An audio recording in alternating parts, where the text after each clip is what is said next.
Hai semua, kembali lagi bersama saya, Ans Nimi. Membahas tentang kelanjutan anime, secara detail dan terperinci. Oke, di video sebelumnya, Jenderal Bazuru mensummon sebuah iblis besar yang dapat menetralkan sihir apapun yang menuju ke arahnya. Tidak hanya itu saja, Jenderal Bazuru juga memiliki dua artefak yang dapat menyerap mana di sekitarnya dan dapat membuat sebuah perisai transparan. Karena itu semua, Toya pun terpaksa untuk mundur demi keselamatan Putri Lucia dan juga Kaisar Regulus yang terbaring di sana. Dan di pertengahan video, akhirnya kita diberitahu asal-usul dari Rene, yang ternyata Rene itu adalah seorang bangsawan Regulus dan juga keponakan dari Karol. Dan di akhir video, karena Putri Lucia itu khawatir sama kakaknya atau putra mahkota itu, Toya pun memutuskan untuk membantunya mencari si putra mahkota itu. Tapi karena Toya nggak tahu ciri-ciri dari putra mahkota, Toya pun memakai si recallnya untuk melihat ingatan dari Putri Lucia tentang ciri-cirinya kakaknya itu atau putra mahkota itu, tentang ciri-cirinya. Dan setelah Toya melihat tampang atau wajah dari putra mahkota itu, Toya tiba-tiba menjadi keringat dingin karena ternyata si putra mahkota itu adalah ksatria armor hitam yang Toya pernah tinggalkan. Dan pembahasan pun selesai di sana. Jadi, bagaimana kelanjutannya? Tapi sebelum kita lanjut, saya minta supportnya untuk like, subscribe, dan juga yang terpenting share-nya agar channel ini berkembang. Oke? Oh, dan juga saya semangat uploadnya. Oke, kita tidak usah berlama-lama lagi. Jadi, mari kita lanjutkan pembahasan kelanjutan anime Isekai wa Smartphone to Tomoni. Dimulai. Let's go.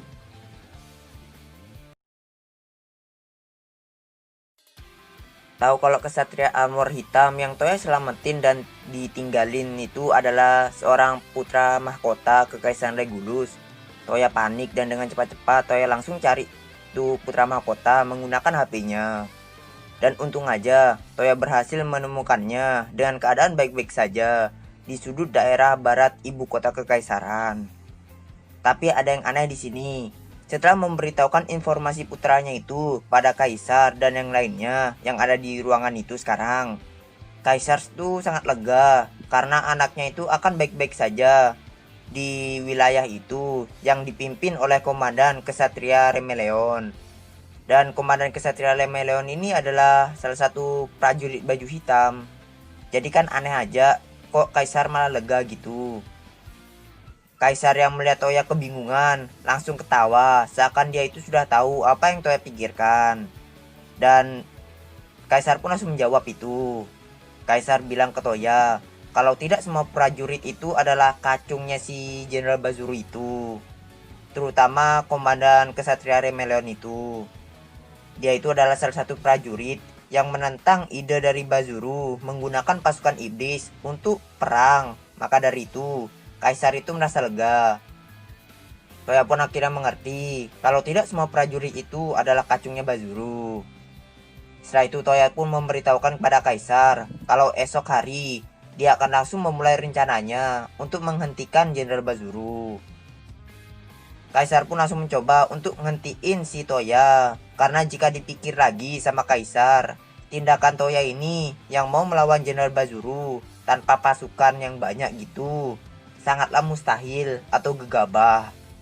Terlebih lagi, di sisinya Jenderal Bazuru itu ada 10.000 pasukan prajurit baju hitam dan pasukan iblis.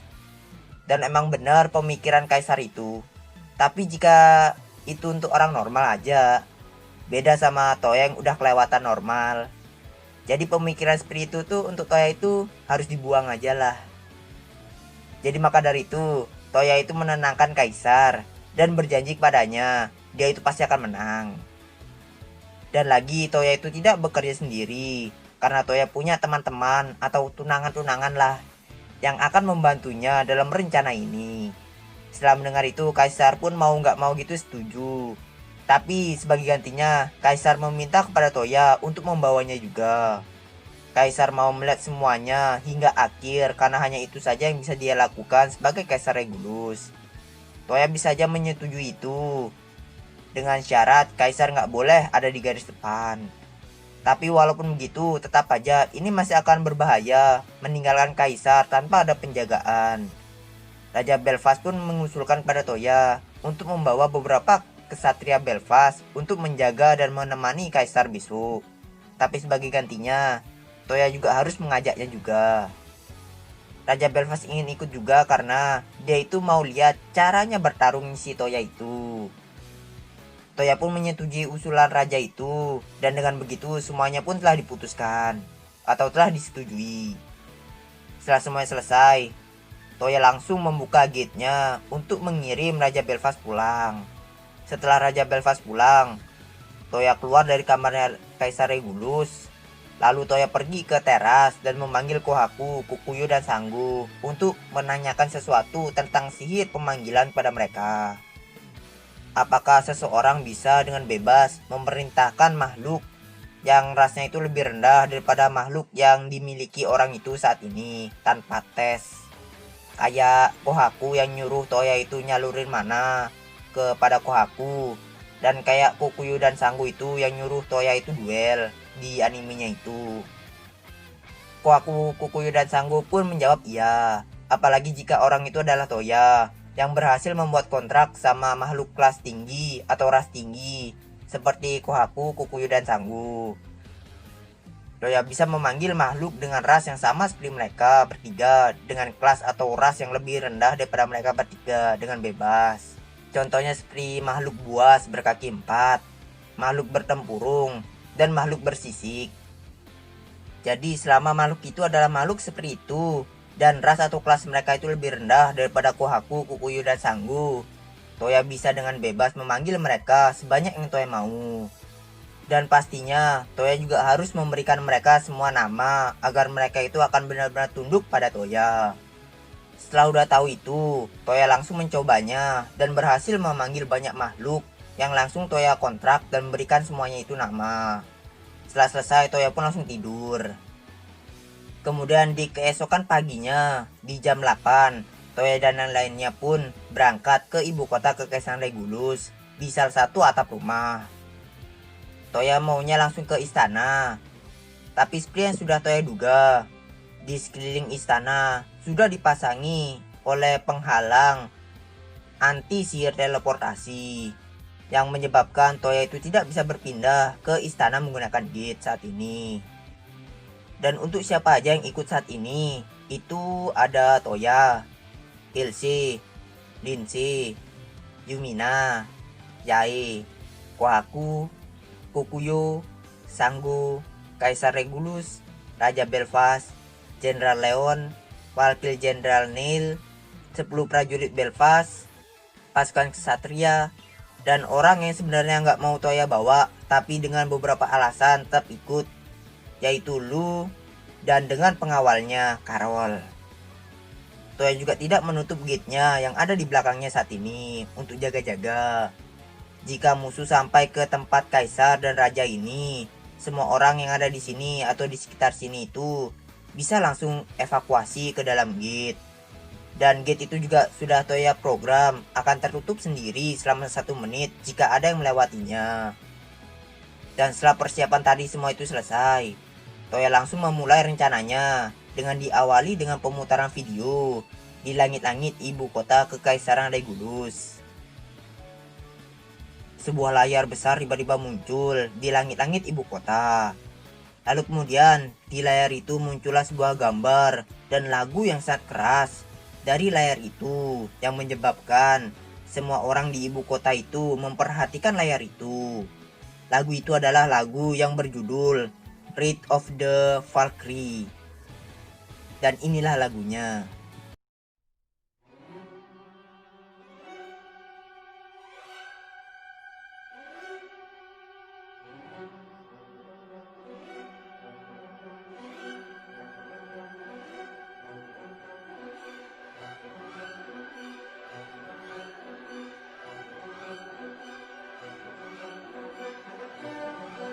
Setelah semua orang telah memperhatikan layar itu, volume lagu Rite of the Valkyrie itu pun dikecilkan. Dan muncullah video Kaisar Regulus yang sudah Toya rekam tadi sebelum pergi ke ibu kota yang berisikan pemberitahuan kepada orang-orang Kekaisaran Legulus. Aku kaisar dari Kekaisaran Legulus, Sepirus Rua Regulus. Pada hari ini, salah satu dari prajuritku telah mengamuk atas perbuatan mereka. Aku meminta maaf pada kalian semua. Tapi tenang saja, itu semua akan segera berhenti. Kami akan segera bergerak merebut kembali ibu kota Kekaisaran. Jadi aku meminta kepada kalian semua untuk tinggalkan rumah kalian dan pergi ke tempat yang aman. Dan selanjutnya, untuk para prajurit yang memberontak, aku mengaku aku memang salah. Tapi perbuatan kalian itu sudah kelewatan batas. Namun, aku memberikan waktu untuk kalian semua untuk menyerah. Jika kalian melepaskan seragam kalian dalam hitungan 10 detik, maka aku akan mengampuni kalian. Tapi bagi kalian yang menolak untuk melepaskan baju kalian, maka kalian tidak akan diampuni. Dan penghitungan pun dimulai dari 1.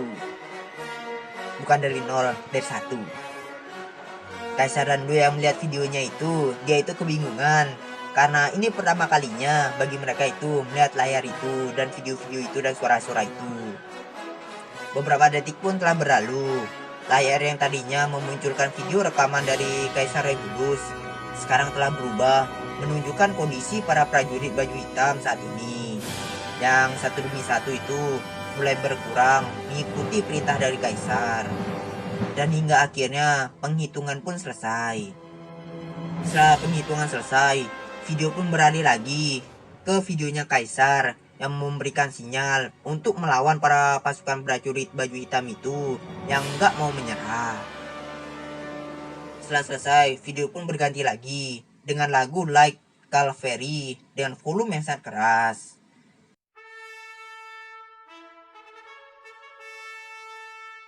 Dengan diiringi lagu itu, perang pun dimulai. Toya menandai seluruh prajurit baju hitam dan memberikan mereka semua itu sihir paralyze yang mengakibatkan seluruh prajurit baju hitam itu kalah tanpa ada perlawanan.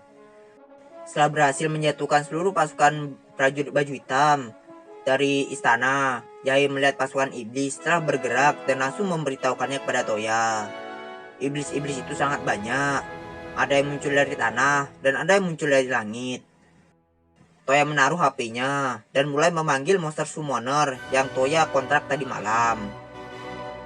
Monster-monster itu adalah Kerberus, pasukan Lizardman, pasukan Griffon, pasukan kura-kura berarmor, Fire Lion, dan yang terakhir adalah Power Bear. Setelah selesai memanggil mereka, Toya menyerang para iblis itu menggunakan sihir Shining Javelin kayak di animenya itu. Tapi sayangnya tidak ada satupun iblis yang terluka karena terdapat sebuah periksa yang tidak terlihat yang melindungi mereka. Karena sihir Shining Javelin-nya itu gagal, Toya pun mulai menyerang mereka menggunakan pasukannya tadi yang sudah Toya bagi menjadi 4. Pertama, Elsie dan Yae akan menjaga para prajurit.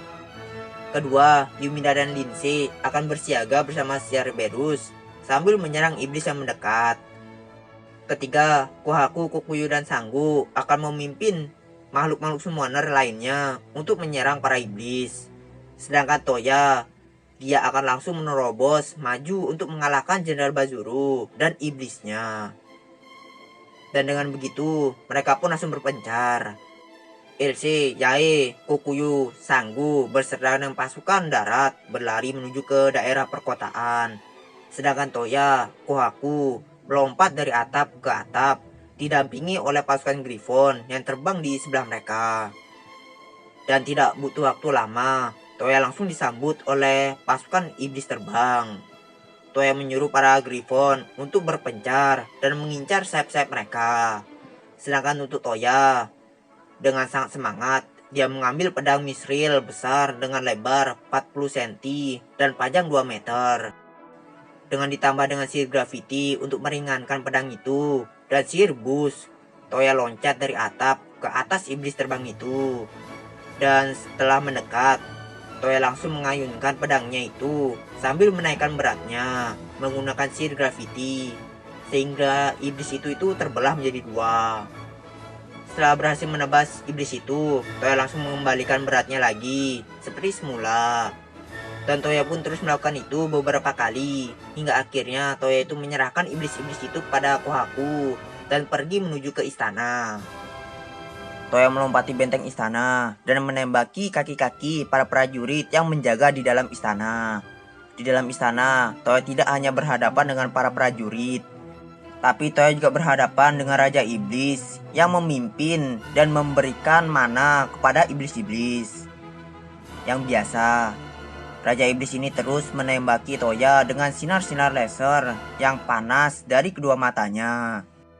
Toya berlari di sepanjang dinding dengan kecepatan yang luar biasa menggunakan sihir Axel dan Bus untuk menghindar dan melompat ke kepalanya si Raja Iblis.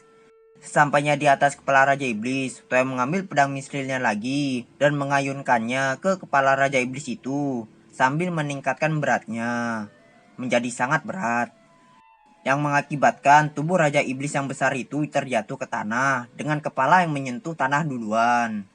Walaupun begitu, Raja Iblis itu masih belum menyerah. Dia mencoba untuk berdiri menggunakan kedua tangannya, tapi Toya langsung mencegah itu dengan sihir sleep di bawah tangannya, yang menyebabkan dia itu tergelincir dan terjatuh lagi.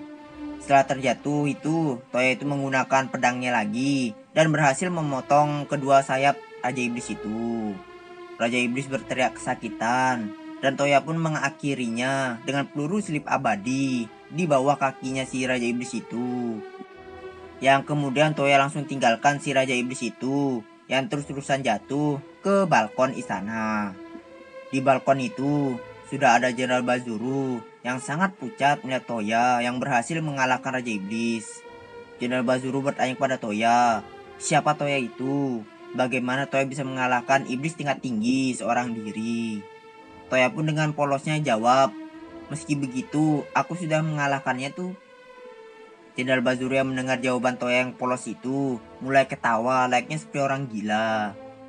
Untuk menutup mulutnya itu dan mengakhiri semua ini, Toya akhirnya mengeluarkan benda yang dia buat waktu itu untuk mengalahkan Jenderal Bazuru.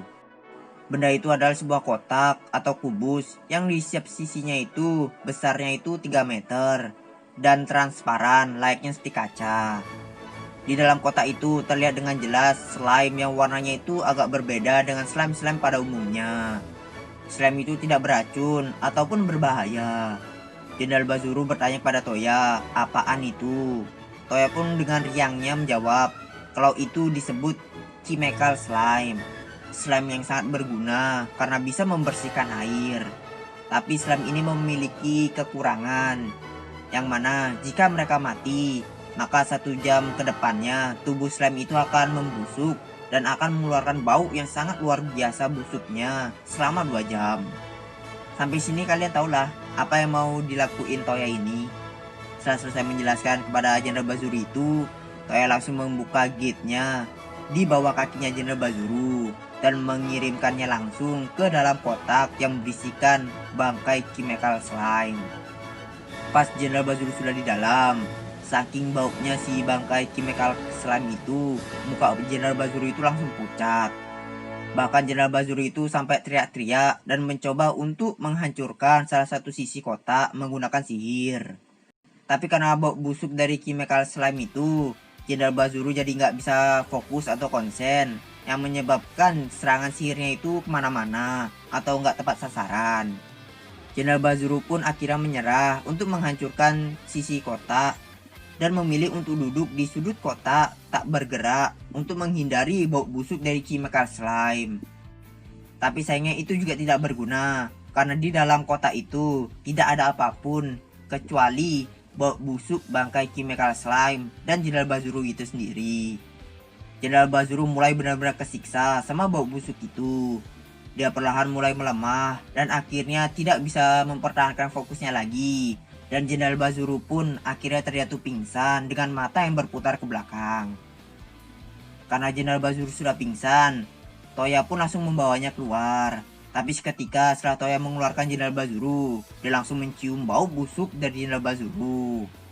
Karena Toya tidak tahan sama baunya itu, Toya dengan cepat-cepat mengambil artefak-artefak Jenderal Bazuru dan langsung membuangnya lagi tubuh si Jenderal Bazuru itu ke dalam kotak. Tepat setelah Jenderal Bazuru itu pingsan, semua iblis yang ada di ibu kota termasuk Raja Iblis itu akhirnya telah menghilang. Dan dengan begini, seluruh masalah tentang iblis dan Jenderal Bazuru pun selesai. Dan tersisa hanya kerucu-kerucunya saja yang pingsan itu, si para prajurit baju hitam. Toya membuka gate dan memanggil Kaisar dan yang lainnya untuk mengurus si Jenderal Bazuru itu. Kaisar yang baru saja datang dengan rasa kagum melihat Jenderal Bazuru yang sudah pingsan. Dia memuji kehebatan Toya yang bisa menangani ini semua sendiri dengan sangat mudah. Sedangkan untuk para kesatria Belfast, mereka langsung pergi ke penjara bawah tanah untuk membebaskan para kesatria armor hitam yang ditahan. Dan pada waktu yang bersamaan juga, Toya melakukan live stream untuk mengumumkan kemenangan ini kepada seluruh warga ibu kota Kekaisaran Legolas. Di dalam video live stream singkat ini, Kaisar meminta maaf pada warganya dan berjanji akan menghukum Jenderal Bazuru dan kacung-kacungnya itu. Setelah live stream itu selesai, Kaisar menatap Jenderal Bazuru dengan rasa kasihan. Tapi karena kejahatan tetaplah kejahatan, Kaisar tetap harus menghukumnya untuk menebus kesalahannya ini. Kemudian datanglah pimpinan kesatria armor hitam yang bernama Gasper dan para kesatria lainnya yang sudah bebas dari penjara bawah tanah, yang ingin menemui Kaisar. Mereka merasa senang melihat Kaisar mereka baik-baik saja dan berhasil mengalahkan Jenderal Bazuru. Tapi dengan seketika rasa senang itu berubah menjadi bingung dan heran. Setelah mendengar langsung dari Kaisar kalau dia itu bisa sesehat ini dan berhasil mengalahkan Jenderal Bazuru, itu semua berkat Toya. Lalu setelah itu datanglah Ilse dan Yae yang menaiki Kohaku yang diikuti dengan Kokuyu dan Sanggu versi Chibi yang memberikan kabar kepada Toya dan yang lainnya kalau para prajurit baju hitam yang Toya lumpuhkan dengan paralyze itu sudah mereka tangani untuk saat ini. Setelah mendengar itu, Kaisar langsung menyuruh pimpinan Gasper untuk mengurus para prajurit-prajurit itu. Dan kekacauan di ibu kota Kekaisaran Legolas pun akhirnya benar-benar selesai.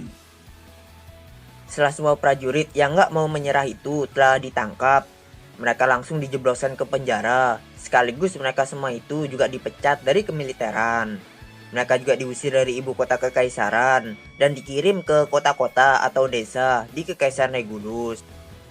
Komandan Kesatria Lemoleon pun juga datang ke istana untuk mengantarkan putra mahkota dalam keadaan yang baik-baik saja. Dan itu semua berkat Toya. Kaisar sangat berterima kasih kepada Toya, dan sebagai rasa terima kasihnya itu, Kaisar itu menawarkan sebuah hadiah apapun yang Toya mau. Tapi dengan lembut, Toya itu malah menolak tawaran Kaisar itu. Raja Belfast pun langsung ketawa setelah mendengar penolakan dari Toya itu. Raja Belfast mengatakan kalau Toya itu nggak pernah berubah sama sekali semenjak waktu itu. Waktu Toya nolak hadiah berupa gelar kesatria dari Raja Belfast yang di animenya. Ya walaupun pada akhirnya Toya itu tetap dapat hadiah yang berupa uang, rumah, dan anaknya sendiri atau Yumina. Kaisar yang mendengar cerita dari raja itu berpikir untuk melakukan hal yang sama juga seperti raja agar Toya itu mau menerima rasa terima kasihnya itu. Yaitu mengasihin putrinya itu sebagai hadiah. Dan setelah tiba-tiba Yumina itu menyela pembicaraannya Kaisar, pemikirannya Kaisar itu, dan mengatakan kalau dia itu dan Lu juga sependapat dengan pemikiran Kaisar, ngasih Lu ke Toya. Bahkan bukan hanya Yumina aja, Ilse, Lince, dan Yae juga menyetujui itu. Sementara Toya, dia itu malah bingung dengan pembahasan ini. Lah, kok tiba-tiba dapet cewek? Toya pun langsung menghentikan pembicaraan ini dan bertanya, kok tiba-tiba berubah di pembahasannya? Leon dan pimpinan Kesatria Gasper pun yang ada di sana itu menjelaskan kepada Toya kalau semua ini adalah kesalahan kekuatannya Toya. Dengan kekuatan yang luar biasa yang dimiliki Toya itu, maka negara yang diberikan dukungan Toya itu seperti Belfast contohnya pasti akan dianggap kuat dan berbahaya. Apalagi bagi Kekaisaran Regulus yang emang sejak dulu atau sejak lama sudah berperang melawan Belfast. Tapi jika Toya bertunangan sama Putri Lu, maka derajat mereka itu berdua itu akan sama. Dan juga sekaligus dengan adanya tunangan Toya dan Putri Lu ini, maka secara tidak langsung itu tuh juga dapat membentuk sebuah aliansi antara negara Belfast dan juga Kekaisaran Regulus. Ya singkatnya itu pernikahan politik lah. Aku juga nggak begitu mengerti sama politik-politikan gitu. Oke lanjut. Kaisar Regulus pun bertanya kepada anaknya untuk memastikan lagi apakah Putri Lu atau Lu itu benar-benar setuju dengan rencana ini. Lu menjawab kalau dia setuju, bahkan jika ini emang terjadi atau akan terjadi, Lu mungkin akan langsung pingsan saking senangnya. Kemudian Kaisar Regulus pun berbalik bertanya kepada Toya, apakah Toya menerima Putri Lu. Sontak Lu dengan nafas yang berat, kedua tangannya digenggam di depan dadanya, dan dengan tatapan yang memelas gitu, Lu itu menatap ke arah Toya. Mendengar jawaban dari Lu dan melihat tatapan dari Lu, Toya pun akhirnya menyerah dan menyetujui itu. Tapi dengan syarat yang sama seperti Toya berikan kepada yang lainnya, yaitu Lu itu harus menunggu umurnya Toya itu 18 tahun, baru mereka bisa menikah. Dan dengan begini, Putri Lucia dari Kekaisaran Regulus atau yang akan disebut Lu, akhirnya memasuki haremnya Toya. Dan dengan begini juga, negara Belfast dan Kekaisaran Regulus yang dulunya terus bermusuhan akhirnya beraliansi. Karena semuanya sudah setuju, Raja Belfast dan Kaisar Regulus pun akhirnya sepakat untuk mengumumkan pertunangan antara Toya, Yumina dan Lu ke luar negeri. Lalu agar Toya bisa diterima sebagai suami dari kedua putri mereka itu oleh orang-orang yang ada di luar negeri ataupun dalam negeri, Raja Belfast dan Kaisar Regulus juga sepakat akan memberikan sebagian wilayah mereka masing-masing kepada Toya. Dan dengan tanah atau wilayah itu, Raja dan Kaisar ingin Toya itu membuat sebuah negara kecil yang dimana Toya akan menjadi rajanya di sana, agar seluruh warga maupun yang di dalam negeri ataupun di luar negeri itu tidak akan bisa mengganggu Toya dan yang lain-lainnya dalam urusan pernikahan ini. Negara Belfast dan Kekaisaran Regulus juga sepakat tidak akan ikut campur urusan apapun yang ada di negaranya Toya itu nanti. Jadi dengan kata lain, Toya itu bebas melakukan apapun di negaranya itu. Dan wilayah itu ada di antara kedua negara. Lebih tepatnya di sebelah utara pegunungan Miresia yang terdapat sebuah dataran dan hutan. Tanah di sana produktif dan terdapat banyak sekali Demon Beast. Di sebelah selatan tempat itu juga ada jalan yang menghubungi kedua negara antara Belfast dan Regulus. Dan di tempat itulah negara Toya akan didirikan.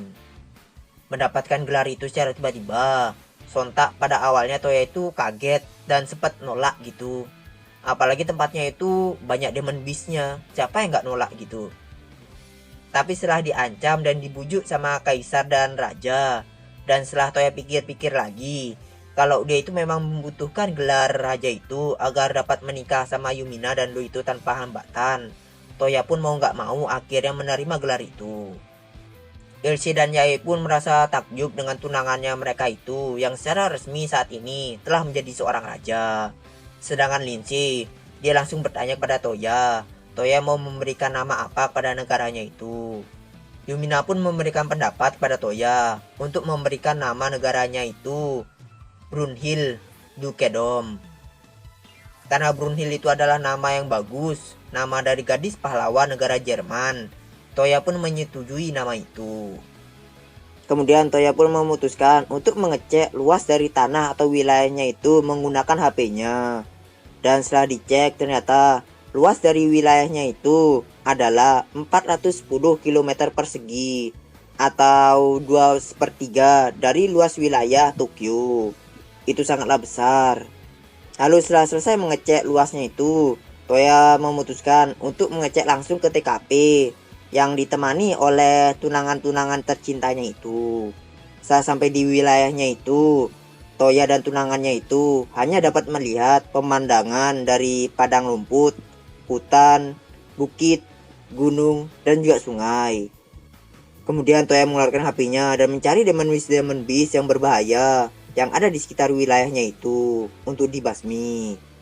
Dan HP-nya Toya itu mendeteksi ada banyak sekali Demon Beast di wilayahnya itu, terutama di hutannya. Toya bertanya pada yang lainnya, mau diapain nih Demon Beast? Apakah semuanya harus dibasmi? Yumina dan Elise pun tidak setuju dengan rencana itu. Karena jika Toya membunuh semua Demon Beast yang ada di sana sekaligus, maka seluruh wilayah itu akan menjadi gunung mayat Demon Beast. Dan kalau tidak cepat-cepat ditangani, maka mayat-mayat Demon Beast itu akan membusuk dan akan menimbulkan bau yang sangat nggak sedap. Dan juga kalau sampai mayat-mayat Demon Beast itu membusuk, maka itu akan sangat merugikan sekali. Karena tubuh mereka yang masih segar itu adalah material yang sangat bagus dan mahal. Sedangkan jika tubuh mereka itu sudah membusuk, maka seluruh bagian tubuh mereka itu akan jadi nggak berguna. Dan itu akan sangat merugikan sekali. Eman-eman, uang itu uang. Toya pun gak setuju dengan itu, karena Toya juga tidak mau rugi. Kemudian Toya mengusulkan lagi untuk membasmi setengahnya saja. Dengan begitu mereka dapat mengambil materialnya dengan sangat cepat. Tapi Toya masih bingung dengan sisanya nanti itu mau diapain. Jai pun memberikan usulan untuk menyebarkannya di gunung dan di hutan, seperti yang dilakukan Guild Adventure. Agar nantinya bagian-bagian sisa itu akan menjadi makanan bagi hewan-hewan yang ada di hutan dan gunung. Toya pun setuju dengan usulan itu, dan dengan cepat Toya langsung membunuh setengah dari Demon Beast yang ditemukan di HP-nya itu menggunakan sihir Shining Javelin. Setelah berhasil membunuh para Demon Beast, Toya memindahkan seluruh mayat Demon Beast itu ke hadapannya menggunakan sihir gate yang dibantu dengan HP-nya. Setelah semuanya sudah dipindahkan, Toya dan yang lainnya langsung mengambil material yang dapat dijual satu persatu dari mereka. Toya juga mengajak Rebecca, Logan, Will, Cecil, Julio, dan Leon untuk membantunya menilai dan memotong atau memilih material-material yang ada, dengan dibayar setengah kulit masing-masing dari Demon Beast. Kemudian di saat Leon menguliti tubuh Demon Beast, Leon itu nunjukin ekspresi yang sedih gitu, kayak terpaksa gitulah. Toya melihat Leon seperti itu berpikir, sepertinya Leon ini sangat sekali membutuhkan uang. Sampai-sampai dia itu menerima pekerjaan Toya ini secara terpaksa gitu. Dan Toya ini juga sudah nebak kenapa si Leon seperti itu. Kemungkinan 90% itu ada kaitannya sama Olga. Contohnya seperti membelikan sebuah cincin pertunangan untuk Olga. Di lain sisi, Lu mengalami kesulitan dalam mengatasi materialnya, karena Lu itu masih belum terbiasa dengan hal ini. Maka dari itu Toya itu mendatangi Lu dan mengajarinya cara mengatasi materialnya. Dan tidak butuh lama, Toya langsung dibuat terkejut oleh Lu, yang berhasil memahami semua yang Toya ajarkan dengan sangat cepat dan juga baik. Setelah selesai mengajari Lu, Toya itu tiba-tiba kepikiran untuk mengecek apakah ada manusia atau bandit di wilayahnya itu. Dan setelah dicek lewat HP-nya, ternyata di wilayahnya itu emang terdapat bandit di tepi hutan. Toya ngasih tahu ini kepada yang lainnya, dan Leon pun berpendapat kalau mungkin aja itu adalah markas para buronan yang baru-baru ini hits. Lalu Lindsay bertanya kepada Toya apakah yang harus dilakukan. Karena wilayah tempat para buronan itu sekarang adalah bagian dari negaranya Toya, tentu aja Toya tidak bisa membiarkan orang-orang itu. Maka dari itu Toya memutuskan untuk mengurus mereka semua itu. Toya dan Leon pergi ke tepi hutan itu untuk mengurus para buronan, sedangkan yang lainnya akan tetap tinggal untuk mengurus material-material yang tersisa. Toya dan Leon berjalan menuju ke tempat itu membutuhkan waktu sekitar 30 menitan. Dan di tengah perjalanan itu, Toya secara terang-terangan nanya sama Leon, apakah benar alasan Leon mau ikut Toya itu untuk ngurus bandit itu karena ngincer hadiahnya. Karena nggak bisa ngelak dari pernyataan itu, Leon pun hanya bisa tersenyum sambil membenarkannya. Lalu Toya nanya lagi, apakah itu demi membelikan cincin pertunangan ke Olga. Leon pun menyangkal itu, karena dia itu sudah membeliin cincin pertunangan ke Olga. Dan mencari uang itu karena Leon itu membutuhkan modal untuk pernikahan mereka, dan juga untuk modal masa depan mereka. Alasan Leon melakukan itu semua, karena Leon itu adalah putra kedua. Jadi jika dia itu sudah menikah, maka dia itu harus angkat kaki dari rumah orang tuanya dan menghidupi keluarganya yang baru itu sendiri tanpa bantuan orang tua. Makanya dia butuh uang. Toya sempat kaget setelah mendengar itu, karena bagi Toya itu keputusan Leon untuk nikah itu terlalu cepat. Tapi karena Toya menganggap kalau dia itu tidak memiliki hak untuk bilang seperti itu, Toya pun hanya bisa memberikan kata selamat kepada Leon. Dan kemudian mereka berdua pun akhirnya sampai di lokasi markas para buronan itu, di tepi hutan, di sebuah gubuk. Toya mengambil HP-nya untuk melihat berapa banyak orang yang ada di gubuk itu. HP Toya pun menandai kalau ada 3 bandit di dalam gubuk itu. Toya pun menyerahkan para bandit itu kepada Leon dan memberikan juga sebuah digger untuk menangkap mereka. Dengan menggunakan digger yang diberikan Toya itu, Leon langsung maju melawan para bandit itu. Dan dengan cepat, Leon berhasil menangkap ketiga bandit itu. Yang dengan segera, Leon langsung mengikat mereka dengan perasaan yang sangat gembira. Setelah Leon sudah mengikat mereka, Toya langsung menyerahkan mereka beserta dengan barang curian mereka dan harta mereka ke Guil, tentu pakai gate. Dan setelah balik, Toya itu memberikan seluruh harta bandit itu yang sudah dikonfirmasi oleh Guil tidak ada pemiliknya kepada Leon.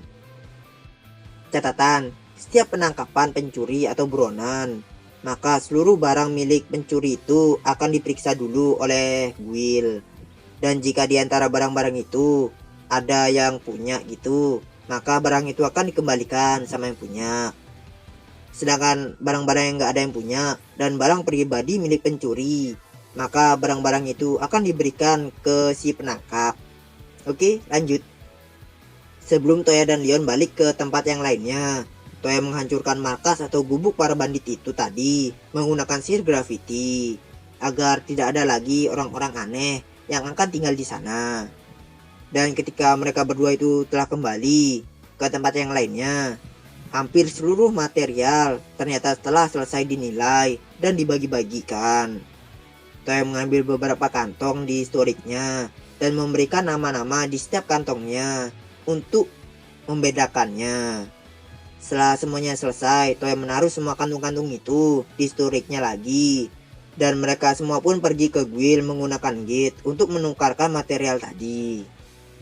Setelah sampai ke Guil, Toya dan yang lainnya langsung ke meja kasir dan meletakkan seluruh material yang tadi itu untuk dijual.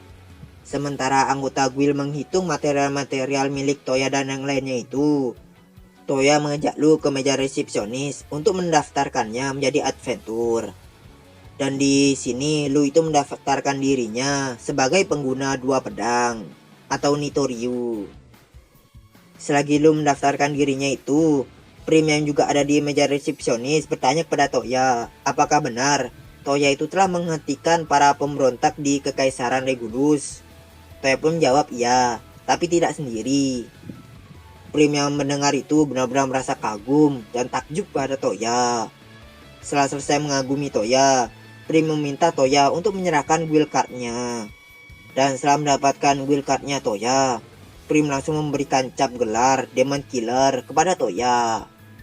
Tidak hanya itu saja, berkat rekomendasi dari Raja Belfast dan Kaisar Regulus, dan juga gelar yang Toya miliki, seperti Dragon Slayer, Golem Buster, dan yang baru ini Demon Killer, level atau ranknya Toya itu meningkat menjadi silver. Lalu pada saat itu juga, Lu sudah selesai mendaftarkan dirinya di guild. Dengan rasa senang, Lu langsung memamerkan guild card-nya itu pada Toya. Setelah semuanya itu selesai, mereka berdua pun pergi ke halaman. Penjualan material pun juga telah selesai. Rebecca, Logan, dan Will sangat senang dengan hasil yang mereka dapatkan.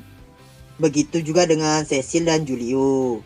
Sedangkan untuk bagian Toya dan Leon, mereka berdua mendapatkan hadiah ekstra karena telah menangkap buronan. Dengan uang material, harta bandit, dan hadiah penangkapan bandit, Toya pun berpikir seharusnya Leon telah mendapatkan cukup uang untuk pernikahannya. Dan karena itu, Toya pun berpikir untuk nanya kepada yang lainnya nanti tentang hadiah apa yang harus Toya berikan kepada Leon sebagai ucapan selamat.